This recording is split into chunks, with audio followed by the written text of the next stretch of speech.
Hello my guys. അപ്പോൾ ഇന്നത്തെ video ഈ വർഷത്തെ എൻ്റെ ഫസ്റ്റ് ക്ലാസ്സാണ്. ഒരാഴ്ച ലീവൊക്കെ എടുത്തിട്ട് പിന്നെയും ക്ലാസ്സിലോട്ട് പോവുക. അപ്പോൾ തൊട്ടടുത്ത് റെയിൽവേ സ്റ്റേഷനിലുണ്ട്. അവിടെ നിന്ന് നേരെ നോർത്തിൽ നിന്ന് സൗത്തിലോട്ട് പോയി ഇറങ്ങും. വരുന്ന ട്രെയിനിൽ മിസ്സും ഉണ്ടാവും. അപ്പോൾ ഞാനും മിസ്സും കൂടി സംസാരിച്ച് ഞങ്ങൾ ഇൻസ്റ്റിറ്റ്യൂട്ടിൽ പോവും. ഇൻസ്റ്റിറ്റ്യൂട്ടിലെത്തിയിട്ട് നേരെ ഞാൻ ക്ലാസ്സിൽ പോയി നോക്കിയപ്പോൾ ആരും വന്നിട്ടില്ല. അപ്പോൾ ഞാനും മിസ്സും കൂടി ബാഗ് വെച്ചിട്ട് ഞങ്ങൾ ഫുഡ് കഴിക്കാമെന്ന് വിചാരിച്ചിട്ട് ഞാൻ ലിഫ്റ്റിൽ കയറി താഴെ പോയിട്ട് ഞാൻ താഴെ വെയിറ്റ് ചെയ്യും. പിന്നെ ലിഫ്റ്റിൽ കയറി താഴെയൊക്കെ പോയി കുറച്ച് നേരം നിന്ന് അടിപൊളിയൊക്കെ വായി നോക്കി നിന്നിട്ട് അപ്പോഴേക്കും മിസ്സ് വരും. പിന്നെ ഞാനും മിസ്സും കൂടി നേരെ പോയി അടുത്തുള്ള കടയിൽ പോയിട്ട് ഒരു നെയ്യ് റോസ്റ്റൊക്കെ രണ്ടുപേരും കഴിച്ചിട്ട് നേരെ ക്ലാസ്സിൽ വന്നപ്പോൾ എല്ലാവരും വന്നായിരുന്നു. പിന്നെ പരീക്ഷ പേപ്പറൊക്കെ കിട്ടി, അതൊക്കെ നോക്കിയിരുന്നിട്ട് പിന്നെ പുതിയ പിള്ളേർ വന്നിട്ടുണ്ടായിരുന്നു.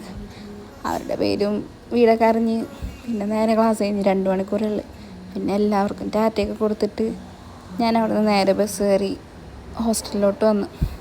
അപ്പോൾ ഇന്നത്തെ വീഡിയോ അത്രയേ ഉള്ളേ. ടാറ്റ.